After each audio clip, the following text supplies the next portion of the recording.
Hello, and welcome to another episode of the Bernadette T. Henry Show.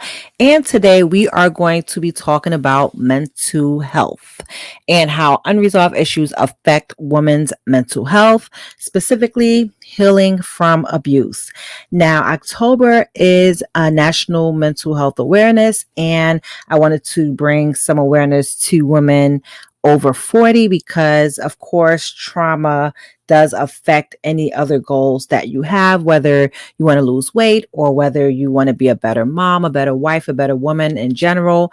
A lot of unresolved issues will hold you back. Okay. So I'm going to tell you some facts about this. I'm going to get into a story and then I'll get into a solution or things that you can do to start this process. Okay. So the beginning of it will not be so sensitive. The second half of it, it won't go deep into it, but if you've been through some type of abuse and it may cause a trigger, then I would suggest you stop listening to it when I go into my story. Like I said, it won't be that intense, but it's still a story and it can trigger many people. So the mental health of women over 40 is often neglected. We have a lifetime of experiences and unresolved issues that can affect our mental health. So it's important to take care of ourselves. That means making time for self-care every day, as well as talking about what we're going through with friends and loved ones. Psychiatric issues affect women more often than men. According to the 2016 data from the National Institute of Mental Health, 1 in 5 U.S. adults experience mental health problems every year. And when asked about what they sought therapy for, women were twice as likely than men to mention anxiety disorders and 3 times more likely to seek help with depression. Research has shown that women who have not resolved past trauma or abuse may be at increased risk for developing anxiety, depression, and other mental health issues. Trauma can mean different things to everyone. It could pertain to specifically sexual assault, physical violence from intimate partners, exposure to war, etc. But the impact will vary depending on the individual's life experience with these terrible events. The consequences are often much more severe than what was experienced during the occurrence because there is no closure, which leads one down a path towards addiction as well as suicidal thoughts, among other things, since those feelings of neglect never go away completely. They just accumulate over time until finally becoming overwhelming enough where intervention becomes necessary before irreversible damage. Trauma can be treated with therapy. Studies show that women who find relief from psychiatric symptoms related to past abuse had more positive treatment outcomes when they went through psychotherapy, a type of therapy that deals with a person's feelings, behaviors, relationships, rather than medication. Women should consider the benefits and risks before deciding on which course will work best for them. Supported by family and friends, these women reported fewer symptoms of depression and anxiety while also reporting better overall health. Unresolved trauma can be treated with therapy. Studies show that women who find relief from psychiatric symptoms related to past abuse had more positive treatment outcomes when they went through psychotherapy rather than medication. Supported by family and friends, these women reported fewer symptoms of depression and anxiety while also reporting better overall health. Okay, so I'm just going to get into a little story. Like I said, I'm not going to go deep into it, but it's going to go into the story. So when I was a teenager, I did have an issue with sexual abuse, and it wasn't. I don't really want to say that it wasn't as bad as it could have been because at the end of the day, that thing still affects people. And I just want to say, I'm not going to get deep into it, but that affected me as an adult. So, things happened to me as a teenager. And then when I became an adult, I became very promiscuous, right? And I really just didn't know why. I just really just became that way. And I remember in 2001, I made an attempt on my life. And at that moment, I started going to therapy, and it was just a general therapy to just try to deal with whatever was going on. And yes, this thing that happened to me as a teenager did come up because it affected me. But at that time, I just didn't connect the dots.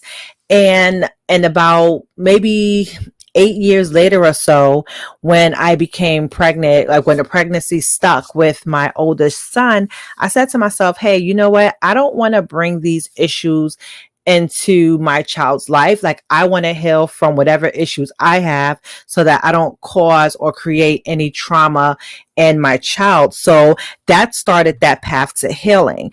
And of course, when you go to therapy one time, it doesn't mean that everything is just going to like puff, like disappear. Things are still going to be there. So, I maintain going to therapy. I still led a reckless lifestyle. And then, 2 years later, I became pregnant again. And I said, you know what, let me try this therapy again. Apparently, like, I need to do something got to give.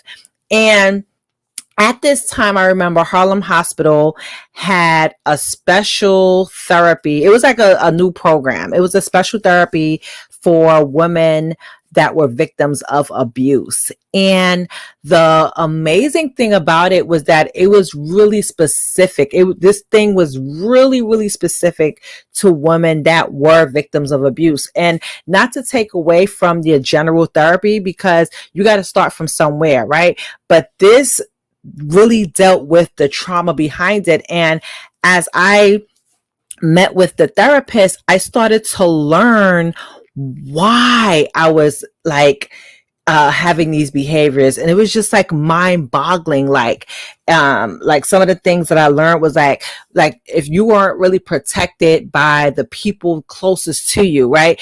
And, I'm not trying to make anyone that I'm associated with look bad, right? But in this therapy, I learned that, when you weren't protected by the people that should have protected you the most, then you seek that validation and protection in others. Or, I was seeking validation from people, from these men, hearing, oh my gosh, you're so great, you're so awesome, oh my gosh, this, that, and the third, and hearing these people like pump up and it's really a false sense of self-esteem, really, when I come to think about it. But when these people are telling you all of these things that other people are not telling you, you start to like say, oh my gosh, like, wow, oh, I can't believe this person felt this way and that person.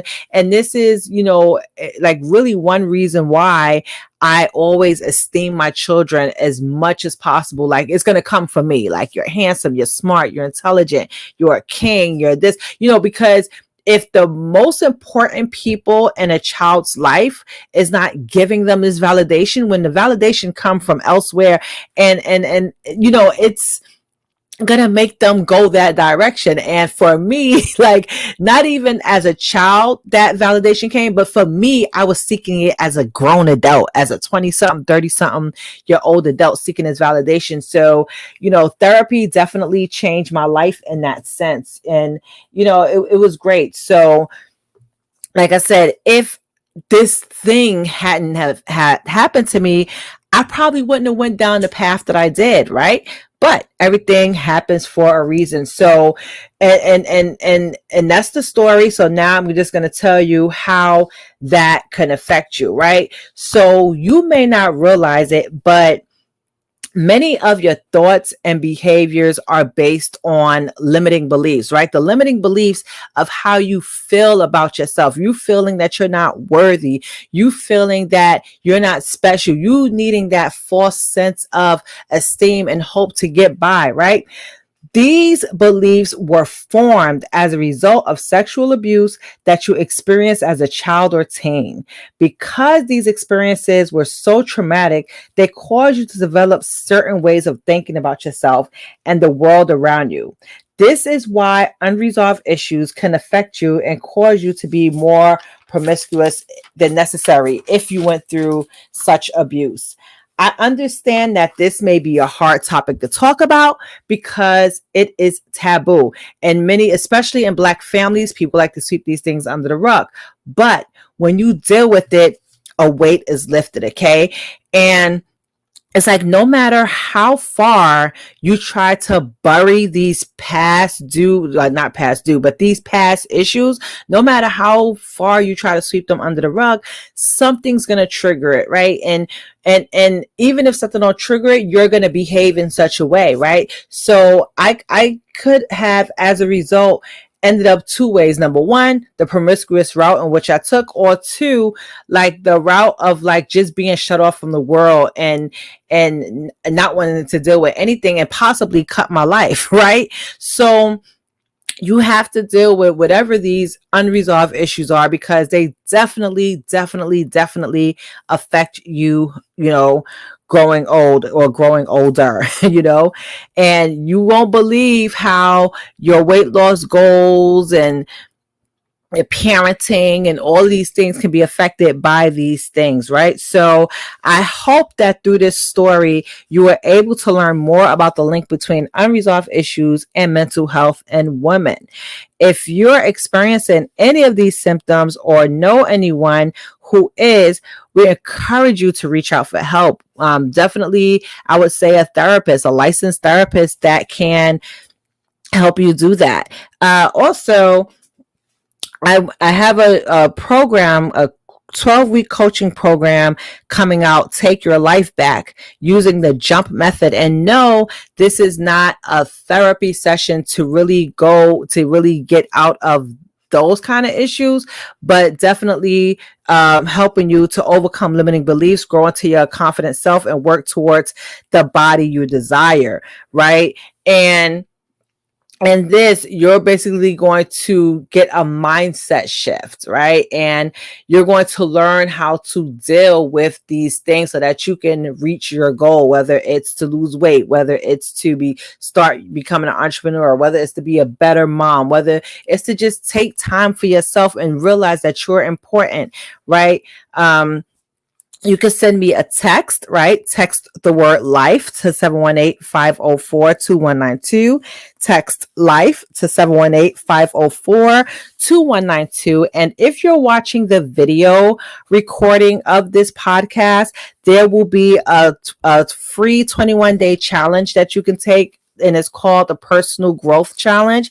And it covers basically 7 areas of your life, or the 7 F's of your life. And it has some little activities that come along with it, which is totally cool. And I encourage you to take advantage of that. If you're listening to this on one of my podcast destinations, I'll have the link for that as well in the description section. So thank you so much for taking out the time to listen. I hope that you did gain something from this. And like I said, be sure to text LIFE to 718-504-2192, or take the 21-day personal growth challenge on the site that's listed in the description section of this. So thanks so much. Share this if you found value, and feel free to leave a comment or review. Talk to you soon. Bye-bye.